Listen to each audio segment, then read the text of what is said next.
Hey friends, who's ready for some all new Christmas in July crafts and creations? Guys, my name is Tracy. I craft here at Country Charm by Tracy. I'm so glad that you're here and let's get started. Alrighty, let's upcycle, recycle, and repurpose some tin cans. Now, this right here is a 28-ounce tin can that I had something. I use a smooth edge can opener. I have an electric one, but you can also get handheld ones to get those smooth edges if that's what you would like. And what I did is I gave it a coat of Boss Bond, which is kind of like Slick Stick by Dixie Belle. It is kind of like a primer.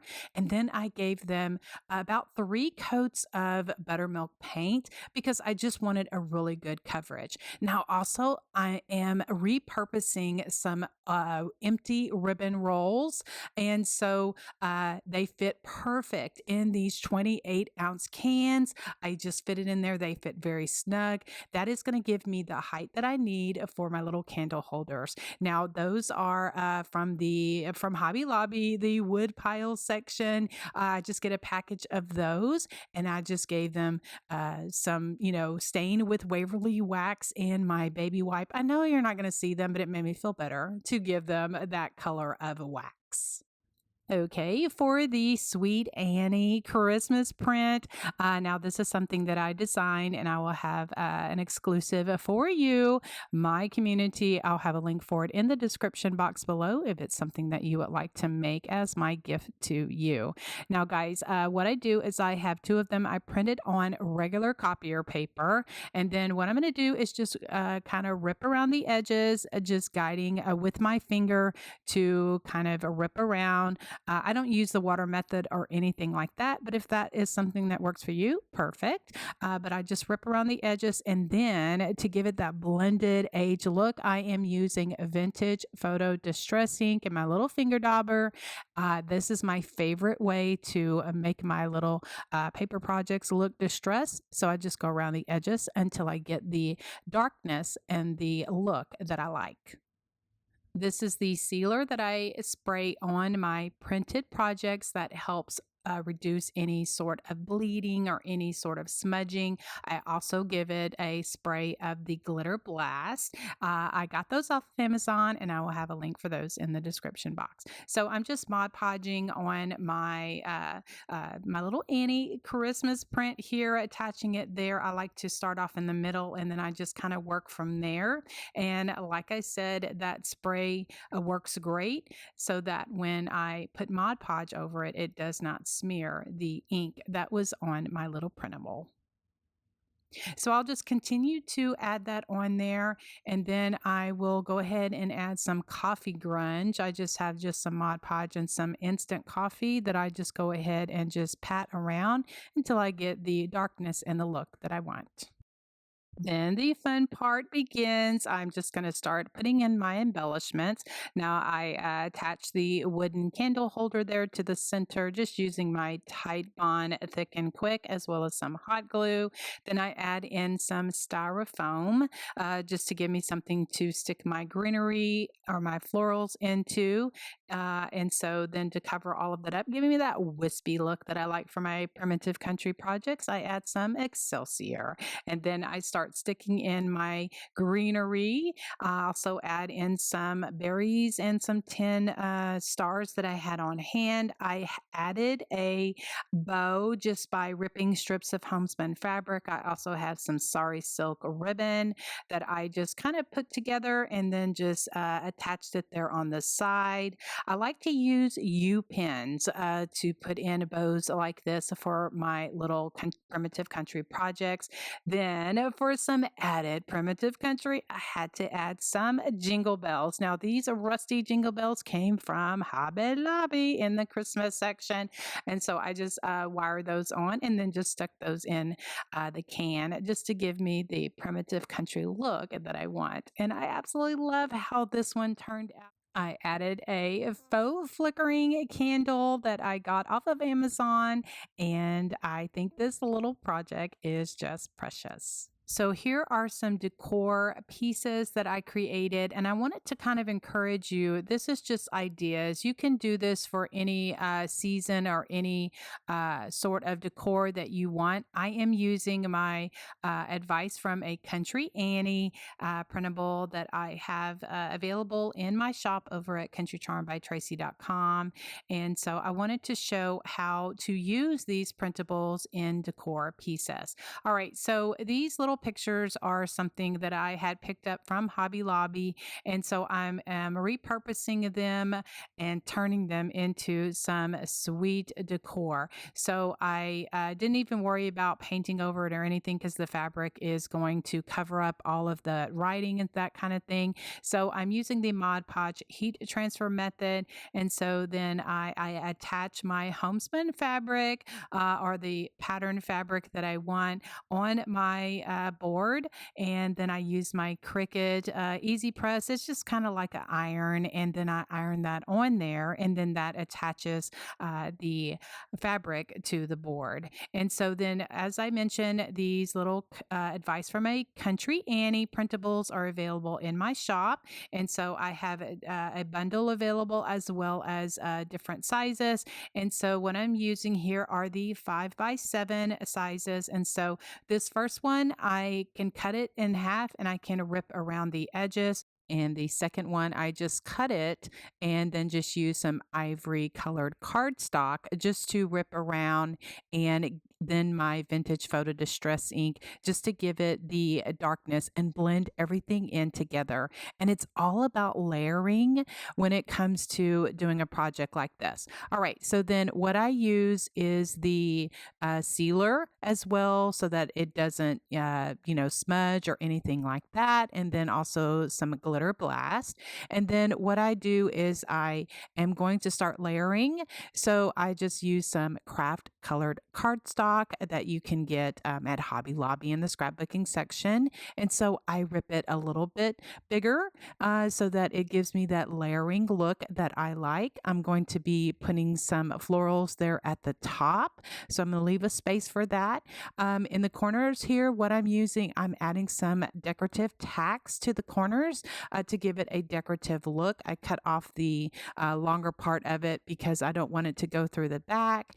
And so like you see me doing here, I'm just ripping that craft color cardstock and just going around the edges just to give it the primitive country look that I like.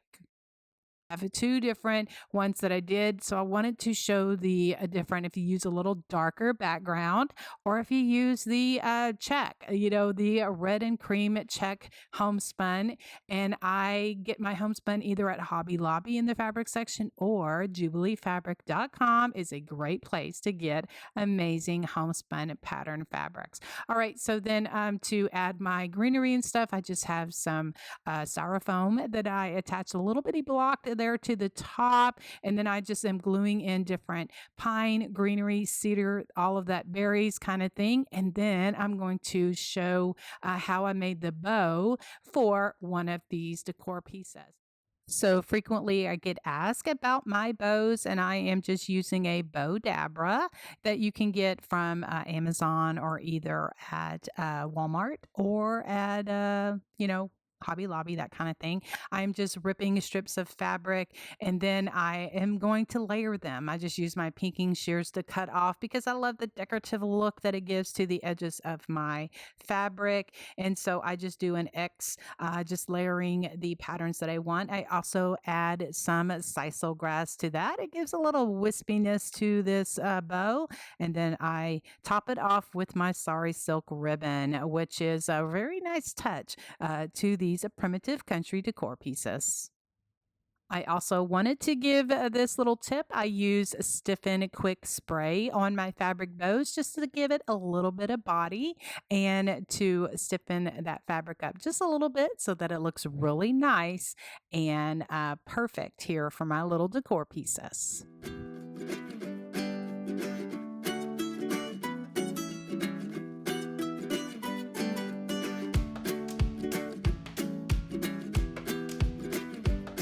Let's do a little painting on this wood cutout that I picked up over at Hobby Lobby in the spring section. It is in the shape of a mason jar.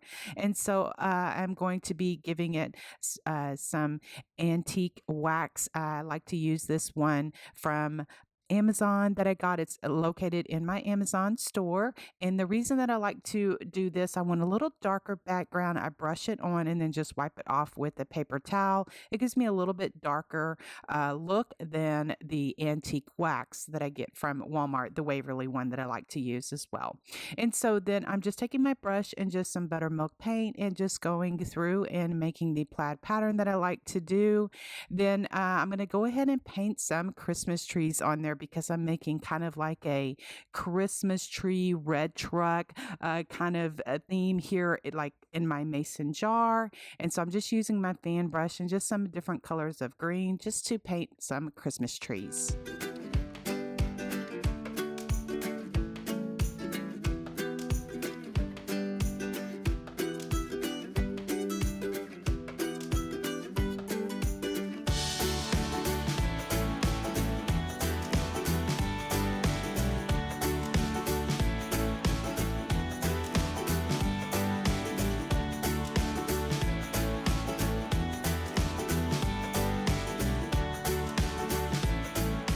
The star of this door hanger is this vintage red truck. Now, this is from the collection from Essential Stencil. I am a brand ambassador, and so I absolutely love using their rub-on transfers for my projects because it just takes my projects to a whole nother level. There are very premium, very high-end quality rub-on transfers, and just using the transfer tool, I just rub that on there.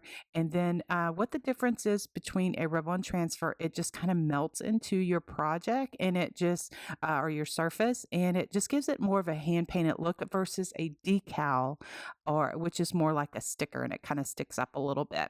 So I'm just going to adhere that on there. And then I just kind of go through and kind of give a little bit, some of those trees were a little bit too, got a little bit too white on there. So I just went through with my little brush and just add a little bit of green. So there's a tip for you. If you get a little bit too much paint in one area, just use a brush and just go through and add a little bit more color.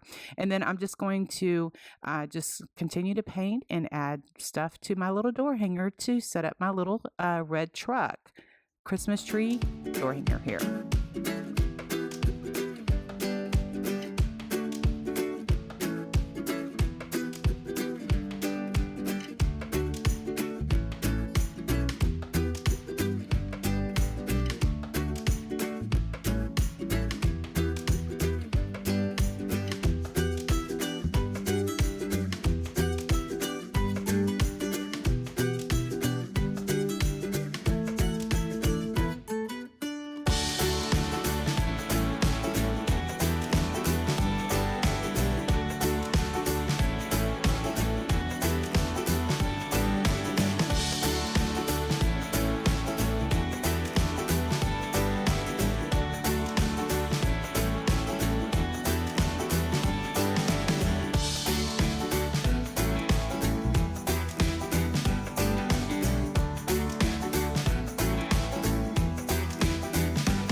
off this door hanger, I just added the tag and bow there to the side and included some rusty jingle bells as well as some rusty stars to the top of those Christmas trees. And oh my goodness, I absolutely love how this door hanger turned out. Now, guys, I am participating in the Christmas in July collaboration with some fellow YouTubers. I appreciate them inviting me to participate in this collaboration. I will have a playlist link in the description box below. Please check out their videos and their channels because they're amazing creators that have also become wonderful and beautiful friends. All right, guys, thank you so much for watching. Have a blessed day. We'll see you in the next video. Bye, guys.